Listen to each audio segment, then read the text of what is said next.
नमस्कार छात्रों, मैं विनय कुमार द्विवेदी आपको कक्षा 10वीं हिंदी माध्यम के अध्याय 4 परिवहन, संचार एवं विदेशी व्यापार को पढ़ाने जा रहा हूं। आज हम पढ़ेंगे परिवहन का महत्व एवं उपयोगिता। बिंदु दूसरा है परिवहन के साधन और तीसरा बिंदु का अध्ययन करेंगे पाइपलाइन, पोत एवं पोताश्रय। परिवहन दो शब्दों से मिलकर बना है, परि धन वाहन। परि का अर्थ है पार और वहन का अर्थ है ले जाना, पार ले जाना। परिवहन का आशय पार ले जाना है। व्यक्तियों या जीव जंतुओं को किसी माध्यम द्वारा एक स्थान से दूसरे स्थान तक ले जाने की प्रक्रिया परिवहन कहलाती है। अब हम 4.1 परिवहन का महत्व एवं उपयोगिता का अध्ययन करेंगे। आधुनिक औद्योगिक समाज के लिए परिवहन संचार के साधन आवश्यकता बन गए हैं। ज्यों-ज्यों मानव सभ्यता की ओर अग्रसर हो रहा है, परिवहन इतिहास मानव सभ्यता का इतिहास बन गया है। अतः परिवहन के साधन मानव सभ्यता की प्रगति के पथ प्रदर्शक हैं। सड़कें, रेल मार्ग, वायु मार्ग एवं इनके साधन मंडी के लिए कृषि उपजों, उद्योगों के लिए कच्चा माल, उपभोक्ताओं के लिए तैयार माल, व्यापारियों के लिए दूरस्थ माल आदि सुलभ कराते हैं। हमारी छोटी छोटी दैनिक आवश्यकताओं की पूर्ति भी परिवहन के माध्यम से ही हो पाती है। परिवहन के साधन राष्ट्रीय अर्थव्यवस्था को सुदृढ़ आधार प्रदान करते हैं। सुदृढ़ का मतलब है मजबूत। इससे हमारी राष्ट्रीय आय भी बढ़ती है। परिवहन के साधनों से कैसे बढ़ती है? हम उदाहरण के लिए रेल को ले लेते हैं। हमारी दैनिक आवश्यकताओं के अलावा बड़ी से बड़ी वस्तुएं रेल के माध्यम से एक स्थान से दूसरे स्थान तक पहुंचती हैं और जो हमारे उपयोग में आती हैं, जिससे रेल विभाग को उसका भाड़ा मिलता है, किराया दिया जाता है ले जाने ले आने की, जिससे हमारी राष्ट्रीय आय बढ़ती है।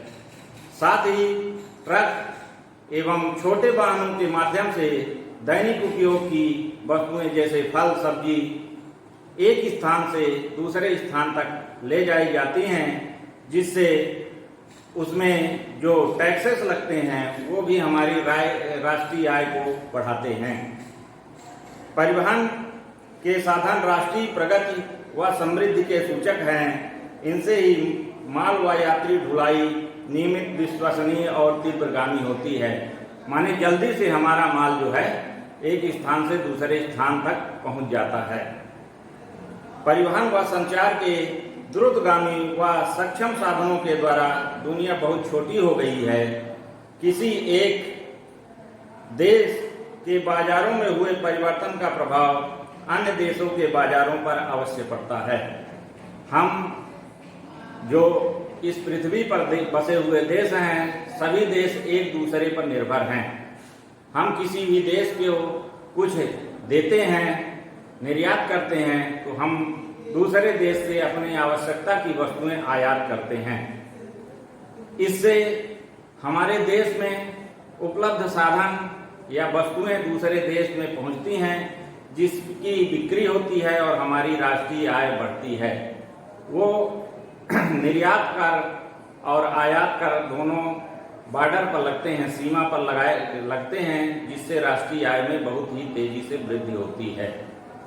परिवहन के साधन प्राकृतिक आपदाओं जैसे अकाल, बाढ़, महामारी, अतिवृष्टि, अनावृष्टि आदि के समय भी समाज की मदद करते हैं। 4.2 परिवहन के साधन। सड़क परिवहन। भारत में सड़क परिवहन अत्यंत प्राचीन है। सड़कों के माध्यम से हम एक स्थान से दूसरे स्थान तक जाते हैं। मानव सभ्यता के शुरुआत में जब मनुष्य अपनी आवश्यकताओं की पूर्ति के लिए एक स्थान से दूसरे स्थान आने जाने लगा, तो भूमि पर उसके आने जाने के निशान बन गए। बार बार एक ही मार्ग में चलने पर पगडंडी बन गई और ये पगडंडियां कालांतरों में पक्के मार्गों में परिवर्तित हो गई, माने सड़क में परिवर्तित हो गई। इन्हीं पथों को सड़क कहा जाता है, इन्हीं रास्तों को सड़क कहा जाता है। परिवहन के साधन। अब हमारे पास परिवहन के साधन कौन कौन से हैं? हमारे पास 3 प्रकार के परिवहन के साधन हैं: स्थल परिवहन, जल परिवहन और वायु परिवहन। स्थल परिवहन में हम सड़क मार्ग और रेल मार्ग को लेते हैं। जल परिवहन में अंतर्राष्ट्रीय जल मार्ग, आंतरिक जल परिवहन, नदियां, समुद्रें, नदियां, नहरें, झीलें और तटीय जल मार्ग। वायु परिवहन में राष्ट्रीय वायु मार्ग और अंतर्राष्ट्रीय वायु मार्ग। स्थल परिवहन में 2 हैं, सड़क और रेल मार्ग। सड़क तो हम बता चुके हैं आपको, और भारत में रेल मार्गों का जाल बिछा हुआ है, जिससे यहाँ के लोग, भारत के लोग यातायात एक स्थान से दूसरे स्थान तक रेल के माध्यम से पहुँच जा सकते हैं, और माल ढुलाई का कार्य भी रेल परिवहन के माध्यम से होता है। जल परिवहन के माध्यम से हमें एक देश से दूसरे देश को माल पहुंचाने एवं दूसरे देश से अपने देश माल पहुंचाने का कार्य भी किया जाता है। भारत में आंतरिक जल परिवहन में कुछ बाधाएं हैं। इसलिए वो बाधाएं ये हैं कि हमारे देश में पहाड़ी और नदियों की रूपरेखा सही नहीं है। नदियां ऊपर नीचे पहाड़ों से होकर निकलती हैं, इसलिए यहाँ परिवहन यह ज़्यादा सरल नहीं है। तटीय जल मार्गों का विकास हुआ है, जिसमें हमारी सामग्री दूसरे देश में जाने के लिए तटों से सिर्फ जहाज़ों में रखी जाती हैं और दूसरे देश से आने वाली वस्तुएं वहां उतारी जाती हैं। वायु परिवहन, राष्ट्रीय वायु मार्ग, अंतर्राष्ट्रीय वायु मार्ग। राष्ट्रीय वायु मार्ग वह मार्ग है जो हमारे देश के अंदर वायु मार्ग के द्वारा हवाई जहाज, हेलीकॉप्टर से सामग्री एवं देश में रहने वाले व्यक्ति एक स्थान से दूसरे स्थान तक जाते हैं। ये राष्ट्रीय वायु मार्ग है। और अंतर्राष्ट्रीय वायु मार्ग विदेशों में जाने के लिए मार्ग निश्चित हैं। वायु मंडल में भी मार्ग निश्चित हैं। उसी मार्ग के द्वारा हम एक स्थान से दूसरे स्थान तक जा सकते हैं। अब हम आगे पढ़ेंगे। जल परिवहन हम पढ़ लिए। अब आगे पढ़ेंगे पाइपलाइन एवं पोताश्रय 4.3। जिस प्रकार मोटर रेल, जल जहाज एवं हवाई जहाज से तरल, ठोस एवं शुष्क माल का परिवहन होता है, उसी प्रकार तरल और गैसीय पदार्थों का परिवहन भी पाइपलाइनों द्वारा किया जाता है। कच्चे तेल, पेट्रोलियम उत्पाद व गैसीय पदार्थों का परिवहन करने के लिए पाइपलाइनों का जाल बिछाया गया है। वर्तमान समय में पाइपलाइन परिवहन अत्यंत उपयोगी एवं लोकप्रिय है। इसमें ऊर्जा का बहुत कम उपयोग होता है। इसे ऊंचे नीचे धरातल, जल एवं घने वन के भीतर भी बिछाना आसान है। पिछले बिछाने में ही एक बार अधिक व्यय होता है, परंतु बाद में खर्च बहुत कम होता है। इसमें श्रम शक्ति भी कम लगती है और एक स्थान से दूसरे स्थान तक तेल एवं गैस पहुंचाया जा सकता है। हम प्रमुख पाइपलाइनें इस प्रकार हैं। हजीरा जगदीशपुर पाइपलाइन, यह गैस पाइपलाइन है जो पश्चिमी तट पर हजीरा से विजयपुर तक बिछाई गई है। इसकी लंबाई 1758 किलोमीटर है। इस पाइपलाइन से सवाई माधोपुर, राजस्थान, औरैया, अंबाला, शाहजहांपुर के उर्वरक कारखानों को गैस पहुंचाई जाती है।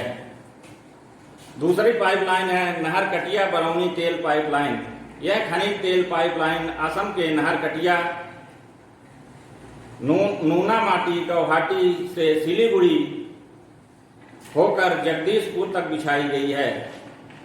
सिलीगुड़ी होते हुए बिहार राज्य के बरौनी तक बिछाई गई है। इसके बाद में कानपुर तक इसे बढ़ाया गया है। इसकी लंबाई 1160 किलोमीटर है। फिर है बरौनी हल्दिया तेल पाइपलाइन। बिहार के बरौनी के पश्चिम बंगाल के हल्दिया तक फैली तेल पाइपलाइन हल्दिया के तेल शोधन कारखानों का कच्चा माल है। कच्चा माल पहुंचाती है। बरौनी जालंधर तेल पाइपलाइन, बरौनी कानपुर पाइपलाइन को दिल्ली अंबाला होते हुए जालंधर तक बढ़ा दिया गया है। सलाया अंकलेश्वर मथुरा तेल पाइपलाइन, कच्छ की खाड़ी में सलाया कांडला के पास से मथुरा उत्तर प्रदेश तक 1256 किलोमीटर की यह पाइपलाइन बिछाई गई है। फिर केंद्रमुख मंगलोर लौह अयस्क पाइपलाइन, कर्नाटक के केंद्रमुख खान से लौह अयस्क का गाढ़ा बनाकर पाइपलाइन द्वारा मंगलोर बंदरगाह तक परिवहन किया जाता है। आनंद से अहमदाबाद तक दुग्ध पाइपलाइन द्वारा दूध परिवहन किया जाता है। दुग्ध पाइपलाइन के द्वारा दूध का परिवहन एक स्थान से दूसरे स्थान तक किया जाता है। छात्रों, इस पाइपलाइन के माध्यम से हमें लागत एवं एक स्थान से दूसरे स्थान तक पहुंचाने में खर्च बहुत कम लगता है, जिससे वहां पर रहने वाले लोगों को सस्ता एवं सरलता से मटेरियल उपलब्ध होता है और इससे हमें बहुत आसानी से परिवहन कर सकते हैं। पाइपलाइन परिवहन की लोकप्रियता के साथ कुछ दोष हैं, जैसे पाइपलाइन में रिसाव होने की स्थिति में पता लगाना कठिन होता है। पाइपलाइन चूंकि जमीन के अंदर, नदी के अंदर एवं पहाड़ों के अंदर से होकर के जाती है, अगर कहीं पर थोड़ा सा भी रिसाव हो गया तो हम बहुत ही मुश्किल से उसका पता लगा पाते हैं। इसकी मरम्मत भूमिगत कार्य अत्यंत कठिन व महंगा होता है। समुद्री परिवहन, बंदरगाह व पत्तन समुद्री परिवहन के केंद्र होते हैं। बंदरगाह और पत्तन में अंतर, जलयानों व जहाजों के तट पर आने जाने, ठहरने, विश्राम करने के स्थान को बंदरगाह कहते हैं। पत्तन अथवा गोदी, समुद्र तट का वह अंतःस्थल जहां जहाजों का माल लादने एवं उतारने का कार्य होता है, यह पत्तन कहलाता है। बंदरगाह जल व थल के मिलन स्थल होते हैं। भारत के लगभग 7600 किलोमीटर लंबे समुद्र तट पर 13 प्रमुख एवं 187 छोटे व मध्यम बंदरगाह हैं। भारत का लगभग 93% से अधिक व्यापार इन्हीं बंदरगाहों से होता है। देश के व्यापार का वास्तविक संचालन बंदरगाह ही करते हैं। इस कारण बंदरगाह को व्यापार का प्रवेश द्वार कहा जाता है। पश्चिमी तट के बंदरगाह कांडला, मुंबई, नन्हा सेवा, मगोवा, न्यू मंगलोर व कोचीन हैं।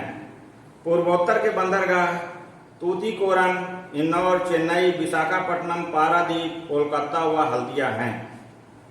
अब हम